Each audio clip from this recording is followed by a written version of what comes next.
Hello everyone. I have a new channel now. I left a link in the description. Go there, subscribe and listen to stories even more interesting. And here is the last story, thanks to those who were with me. My sister, and she is the most religious in the family, tells me that I am doing the wrong thing. I love her very much, but what does she know?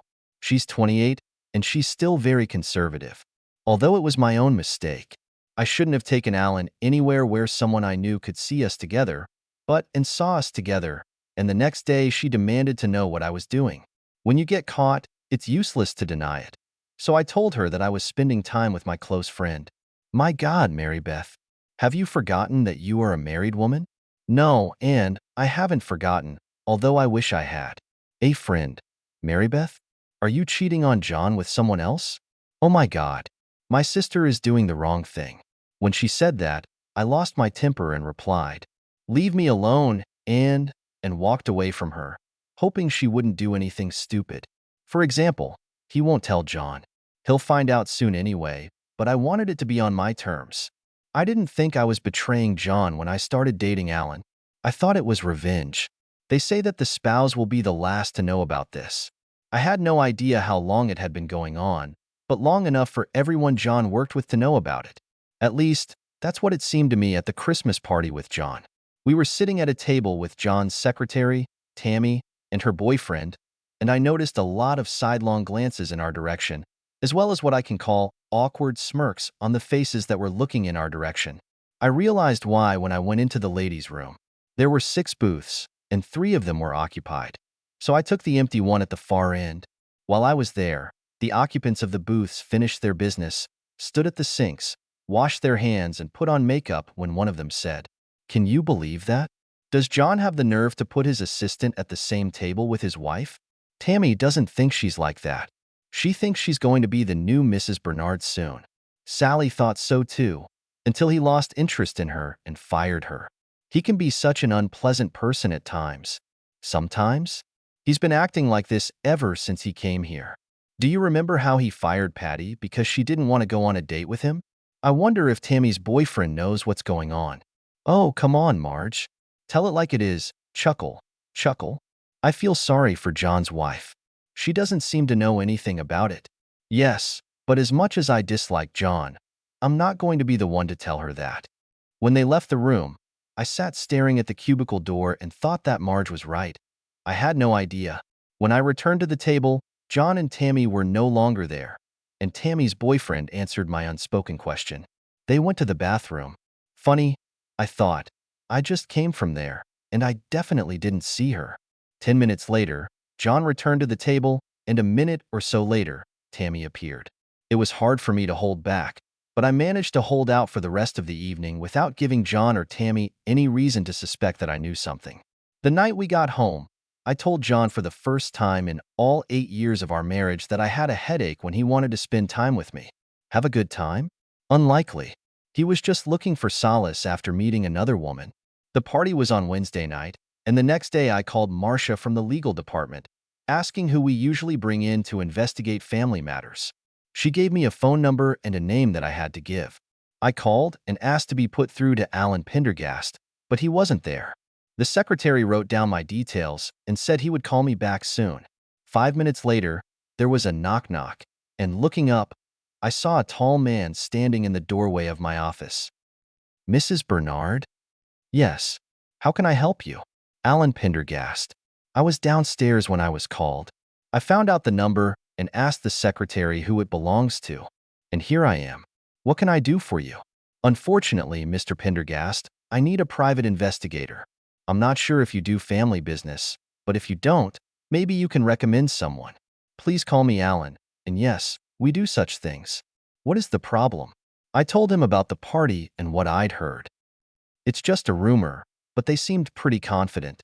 I want to be sure too." He wrote down the information about John and said he would study it. 5 days later, he called me back. "I'm sorry, Mary Beth, but these women knew what they were talking about. If you need evidence for the trial, it will take about a week, but if you just want to know the truth, we already have the audio recording."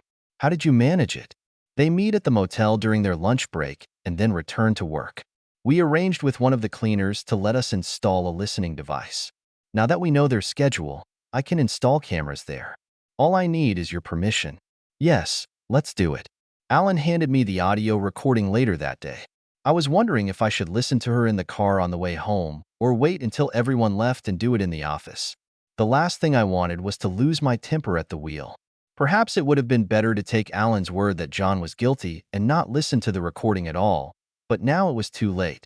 When the office was empty, I waited until everyone had left, then went to the conference room and turned on the tape recorder. There was the sound of a door opening, then a woman's voice with a light laugh. "Hurry up, dear. We don't have much time." Then my husband's voice said, "I've been waiting for this all day too." Then there were muffled conversations, light chuckles, and then, "It's just incredible," John said. "I can't wait to come back here again." I turned off the tape recorder. "You're a traitor," I thought. 6 days later, Alan brought a videotape to my office. There are 2 days' worth of recordings on this tape. We have installed cameras in the room they regularly visit. Here are the recordings of their meetings for Monday and yesterday. "How much do I owe you for all this?" "Nothing. We do a lot of business with your company and sometimes provide services to its employees." "No, Alan, I have to pay. Such gifts can lead to problems in the future, and I need my job after I leave John." "Okay, I'll bill you. How about having dinner with me tonight?" "I don't know, Alan. You don't want to go home in this mood. Let's have dinner. I'll treat you to something stronger, and you'll have a little distraction." The dinner was very pleasant. We ordered wine, and after dinner we served liqueur. When the waiter cleared the table, Alan handed me the bill for his company's services. The total amount was $2,012, and on the check was printed, "Paid in full." "I can't accept this, Alan." "Yes, you can. You have a receipt that confirms that you have paid for everything, so you are insured. Let's call a pleasant conversation with you a payment." I looked at him for a few seconds and asked, "What is your company's position on helping customers?" "What do you mean?" "I need someone to help me through difficult times." "What do you mean, replace?" Over the past year, our communication with my husband has noticeably decreased. John often said that he was tired because of the job where he was striving for promotion. He constantly repeated that he had a chance to take the vice president's place. Now it became clear that it wasn't just his work that was distracting him. "I would like to find someone who can support me." Alan smiled. "I understand. Maybe I can help." We left the restaurant, and he offered to go to his place. When we got to his apartment, he asked, "Do you want to see the apartment?" I replied, "Just show me where you can relax." We spent the evening talking about life and sharing our thoughts with each other. It was a new feeling for me, sincerity and support without unnecessary expectations. Alan was an attentive listener, and I felt like one conversation made it easier. In conclusion, he asked, "What are you planning next?" "I will try to find the strength to move forward." "I may need your help," I replied. "I'm always happy to support you." We discussed my situation with John. I was determined to deal with his betrayal, but to act wisely and thoughtfully. I decided that in the short term I would keep a low profile, and in the long term I would do everything possible to regain respect and justice. I also realized that my house in the mountains, inherited from my parents, could be the place for me to start a new life. I decided to invest in its improvement, to provide water, electricity, and other necessary communications. This place will be my refuge, where I can return at any moment. In the following months, I prepared a plan to get out of the marriage. John and I had jointly acquired property, and I planned that he would invest his savings in the house so that he could later divide it in the divorce. That's how I get my share. At one stage, I decided to discuss my plans for finances and property with Alan. He agreed with my approach and supported my strategy. We agreed that while John is busy with his career, I will prepare the ground for starting a new life. A couple of weeks later, when John's house became even more luxurious thanks to the pool and tennis court, he organized a party. It was attended by our mutual friends, colleagues, and acquaintances. I tried to act naturally, not giving John any reason to suspect that I was planning anything. In the end, I was ready for decisive action. I understood that in order to break off this marriage, it takes time and patience. However, I was sure that I could do it with dignity, preserving my dignity and not stooping to his level. The party started to end around 11, and a frustrated Tammy was one of the first to leave. As soon as she left, I nodded to Alan, and we left the room separately and met in the laundry room. We spent some time alone there, and then quickly returned back to the party. After half an hour, everyone dispersed, and I was left alone with my husband. I took his hand and led him into the bedroom. None of us will have any excuses tonight, John. It's been too long, and I need a little intimacy. I've been waiting for this moment all day. Tammy made sure that John was in a good mood. He didn't resist when I took him to the bedroom where we spent the night together. What I've been waiting for happened 2 weeks after the pool party. John told me that he was flying to Chicago on Monday for a 4-day business trip and that he would be appointed vice president upon his return. Oh my God, this is going to be great, I said. I hope everything I've been working on will happen by the time you get back. When John flew home on Friday, I had everything ready. I wish I could have seen his face when he saw his brand new Hummer parked in the parking lot. Someone had damaged his car, and while John was standing there wondering what had happened, 2 men who were waiting for him in the parking lot got out of their car, approached him, and handed him divorce papers and an injunction forbidding him from approaching me and the house. John was a smart man and guessed that it was the work of the very people who stood next to him, but he had no proof. When he filed a police report and tried to contact me, I didn't return his calls. John's mood soured even more when he got to his office.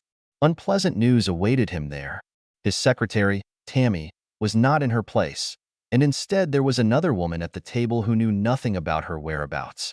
When John came to his boss, Bert told him that a lawsuit had been filed against the company for harassment and unlawful dismissal. The lawsuit concerned several women who worked under his leadership, and although some of the accusations were controversial, it seriously complicated his situation. Later that day, the office received videos showing John being involved in a compromising situation. This was the last straw, and he was given an hour to leave the building. Since the injunction prevented him from returning home, he had to check into a motel. Over the next few days, John discovered that his credit cards had been blocked and his accounts had been reset. In addition, his Hummer insurance was canceled. I canceled it a week before his business trip. Alan and I were careful in our plans, and John had no evidence against us. Since we had no children, the divorce was quick. John tried to do better with the division of the estate, but my lawyer insisted that his infidelity should be taken into account in our agreement. In the end, John agreed to a 60-40 ratio in my favor.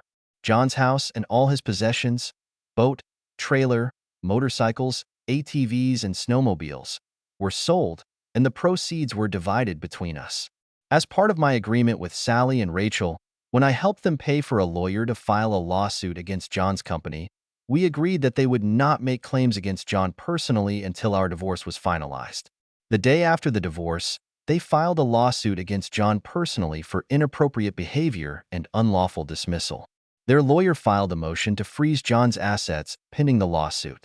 My lawyer assumed that the chances of satisfying such a petition were slim, but John still had to spend money on lawyers to defend himself, and for me it was the main thing, to cause him financial difficulties. However, the most unpleasant thing for John was that I continued to live in his house, enjoying the pool, tennis court, and hot tub. I improved the cottage that my parents left me, and then sold it, giving the proceeds to Alan. He added his funds and bought a house.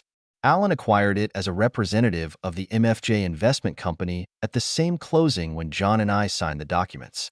Alan explained that the company was buying the house as an investment and offered to rent it to me. The look on John's face when I agreed was invaluable. In a couple of months, I was going to tell John that Alan and I were the owners of MFJ. Alan and I are going to get married next month, and I'm wondering if and should be invited to the wedding.